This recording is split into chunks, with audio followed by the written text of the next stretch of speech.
warahmatullahi wabarakatuh. Kami dari kelompok 4 akan mempresentasikan hasil PPT yang telah kami buat.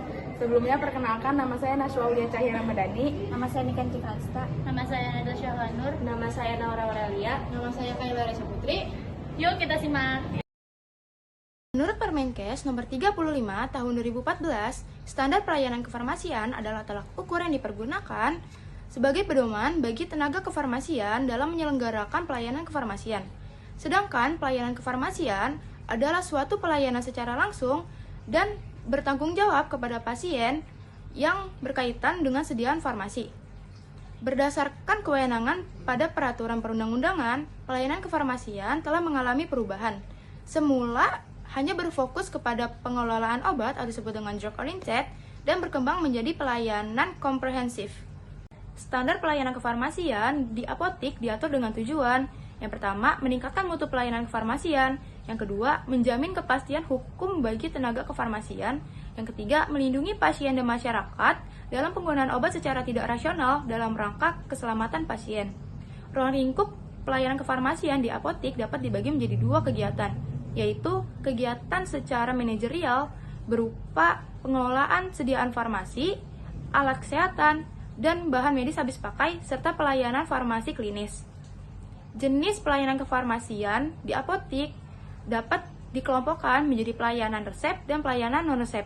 Menurut Permenkes nomor 35 tahun 2014, resep adalah permintaan tertulis dari dokter atau dokter gigi kepada apoteker. Kertas yang digunakan untuk menulis resep adalah kertas putih dengan duplikat berwarna. Resep di rumah sakit ukurannya harus ideal, yaitu dengan panjang 15-18 cm dan dengan lebar 10-12 cm. Harus ditulis dengan pulpen, tidak boleh menggunakan pensil, dan satu kertas resep hanya untuk satu pasien. Kemudian di sini kita akan membahas komponen resep dan salinan resep. Yang pertama adalah komponen resep yang mencakup nama dokter, nomor izin praktik dokter, alamat dan nomor praktik dokter, kota tempat resep ditulis, tanggal waktu resep ditulis, nomor resep, tanda resep, nama obat dan jumlah obat, permintaan pembuatan obat, signa atau keterangan cara dan dosis pakai, nama pasien, umur pasien, alamat pasien, dan paraf dokter yang bersangkutan.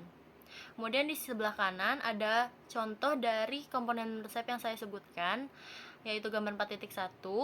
Kemudian pelayanan resep sepenuhnya merupakan tanggung jawab apoteker pengelola apotek atau APA. Apoteker tidak diizinkan untuk mengganti obat yang ditulis dalam resep dengan obat lain. Kemudian yang kedua kita akan membahas komponen salinan resep. Salinan resep diberikan kepada pasien jika jumlah obat dalam resep belum diambil seluruhnya atau ada tanda iter dari dokter, yang berarti resep tersebut dapat diulang sehingga pasien dapat menembusnya kembali.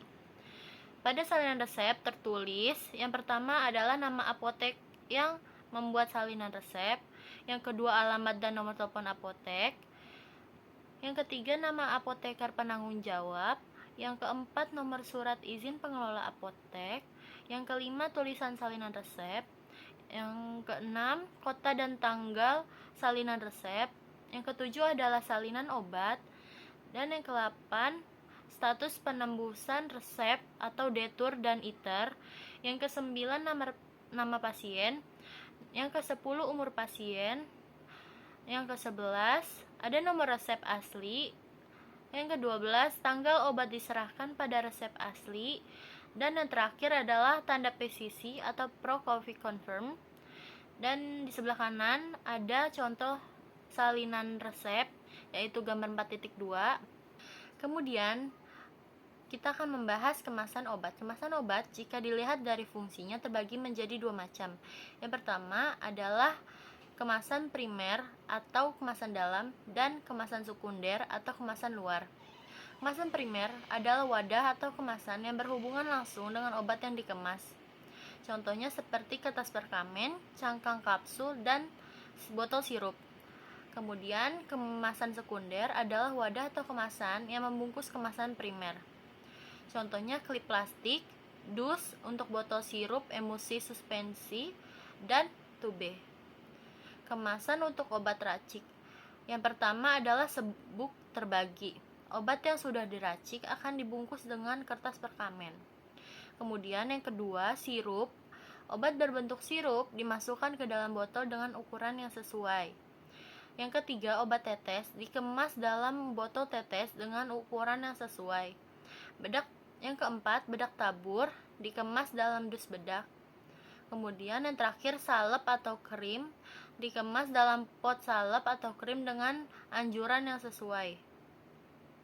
Kemasan untuk obat jadi. Yang pertama, obat jadi berbentuk tablet atau kapsul yang telah dikemas dimasukkan ke dalam plastik klip. Yang kedua, obat jadi berbentuk tablet, kapsul atau pil dikemas di dalam botol yang diambil sesuai yang diminta.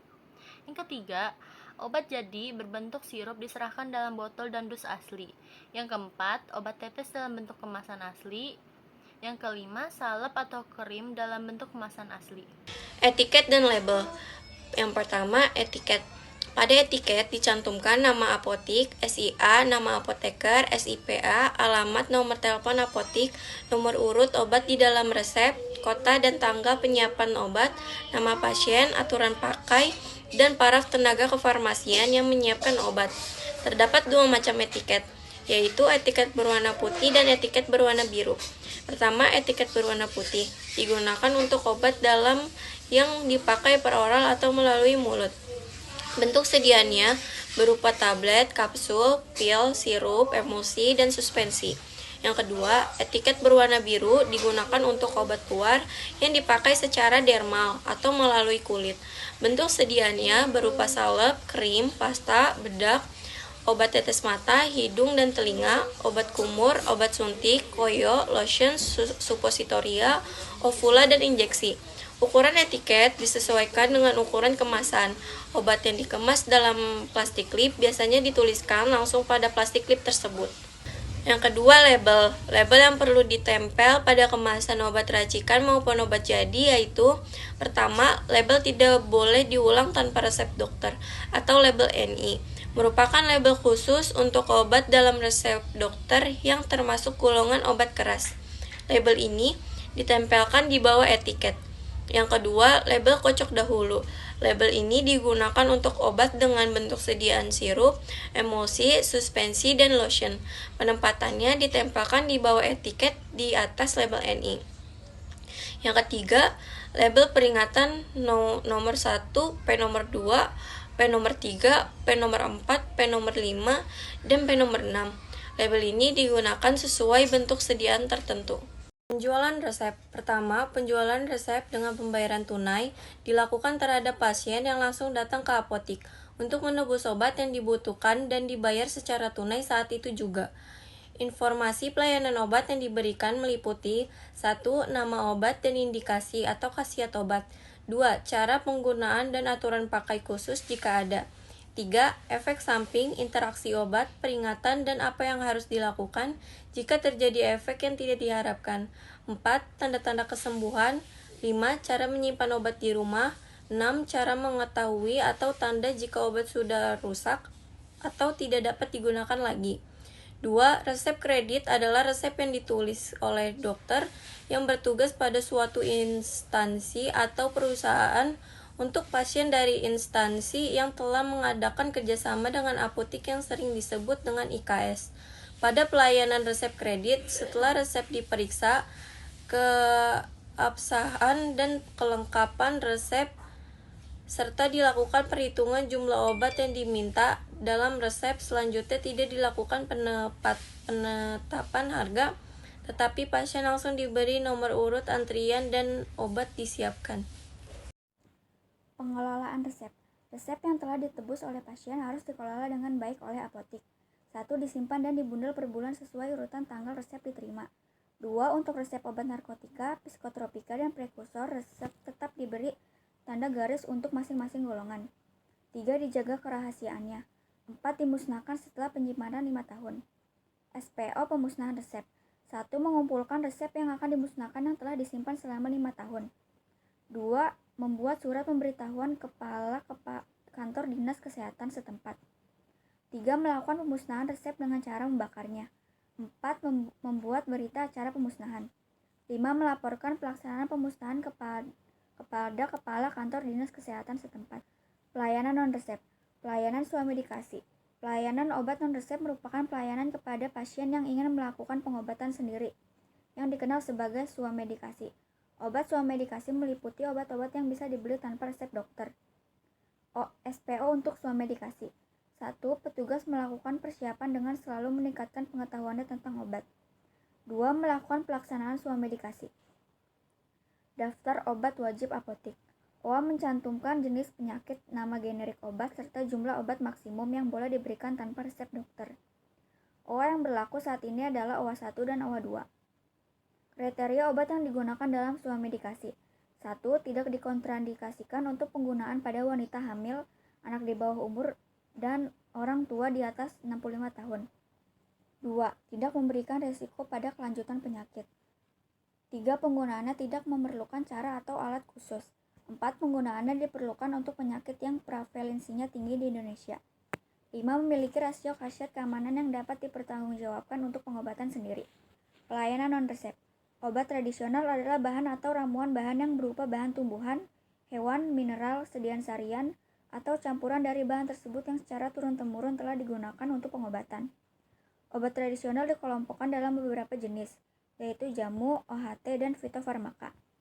Kosmetika. Sesuai peraturan Kepala Badan Pengawas Obat dan Makanan Republik Indonesia tentang bahan kosmetika dan peraturan Kepala Badan Pengawas Obat dan Makanan Republik Indonesia Nomor 18 Tahun 2015 tentang persyaratan teknis bahan kosmetika.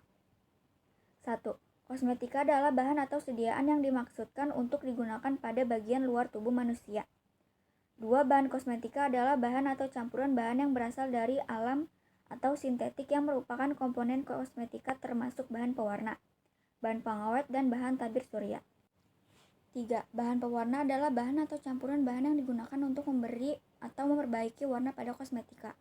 4. Bahan pengawet adalah bahan atau campuran bahan yang digunakan untuk mencegah kerusakan kosmetika. 5. Bahan tabir surya adalah bahan yang digunakan untuk melindungi kulit dari radiasi sinar ultraviolet dengan cara menyerap, memantulkan, atau menghamburkan. Perbekalan kesehatan rumah tangga. Perbekalan kesehatan rumah tangga yang selanjutnya disingkat PKRT adalah alat, bahan, atau campuran bahan untuk pemeliharaan dan perawatan kesehatan untuk manusia, pengendali kutu hewan peliharaan, rumah tangga, dan tempat-tempat umum. Pelayanan PKRT, pelanggan dilayani dengan memilihkan produk yang kegunaannya sesuai dengan dibutuhkannya atau memberikan PKRT yang dimintanya sesuai persediaan yang ada di apotek. Alat kesehatan. Alat kesehatan adalah instrumen, aparatus, mesin, atau implan yang tidak mengandung obat yang digunakan untuk mencegah, mendiagnosa, menyembuhkan, dan meringankan penyakit, merawat orang sakit, memulihkan kesehatan pada manusia, dan membentuk struktur dan memperbaiki fungsi tubuh. Jenis alat kesehatan yang lazim tersedia di apotek antara lain termometer untuk mengukur suhu tubuh, masker, urin, perban, kapas, alkohol 70%, dan perban untuk keperluan olahraga atau atlet. Beberapa alat kesehatan yang tersedia di apotek-apotek besar adalah kursi roda, tongkat penyangga tubuh, tensimeter, serta alat pengukur kadar gula darah, kolesterol, dan asam urat. Beberapa jenis alat kesehatan tidak boleh dibeli tanpa resep dokter, misalnya jarum suntik atau untuk menghindari. Beberapa jenis alat kesehatan tidak boleh dibeli tanpa resep dokter, misalnya jarum suntik untuk menghindari terjadinya penyalahgunaan oleh orang yang tidak bertanggung jawab. Pelayanan alat kesehatan. Pelanggan dilayani dengan memilihkan produk sesuai fungsi yang dibutuhkannya atau memberikan alat kesehatan yang dimintanya sesuai persediaan yang ada di apotek setelah pelanggan membayarnya. Cara pakai atau aturan pakai alat kesehatan. Cara memakai atau menggunakan beberapa alat kesehatan perlu disampaikan kepada pembeli, misalnya cara pakai tensimeter dan alat kompres. Perbekalan barang lain. Di apotek dapat juga disediakan barang-barang lain yang berhubungan dengan kesehatan, seperti peralatan untuk ibu hamil dan melahirkan, peralatan bayi, makanan dan minuman kesehatan, dan makanan tambahan. Menyiapkan obat. Obat yang akan diserahkan ke pasien sesuai resep dokter ada 2 jenis, yaitu obat jadi dan obat racikan. Obat jadi. 1. Membaca resep dengan teliti. 2. Menghitung jumlah obat jadi. 3. Mengambil obat jadi. 4. Mengemas obat jadi dalam kemasan yang sesuai dengan bentuk sediaan obat jadi. 5. Menulis etiket dan menempelkannya. 6. 6. Menempel atau menulis label dan menempelkannya. 7. Menyerahkan ke petugas pemeriksa akhir. Obat racikan. 1. Membaca resep dengan teliti. 2. Memeriksa apakah ada obat atau bahan obat yang tidak tercampurkan atau OTT. 3. Melakukan perhitungan jumlah setiap bahan yang harus ditimbang. 4. Melakukan perhitungan dosis maksimal untuk tiap-tiap bahan jika ada. 5. Melakukan penimbangan atau pengukuran volume bahan-bahan. 6. Melaksanakan pembuatan obat racikan. 7. Melakukan pengemasan obat racikan. 8. Melakukan penulisan etiket dan menempelkannya. 9. Menempel label jika perlu. 10. Menyerahkan obat racikan yang telah selesai disiapkan kepada petugas pengecekan akhir.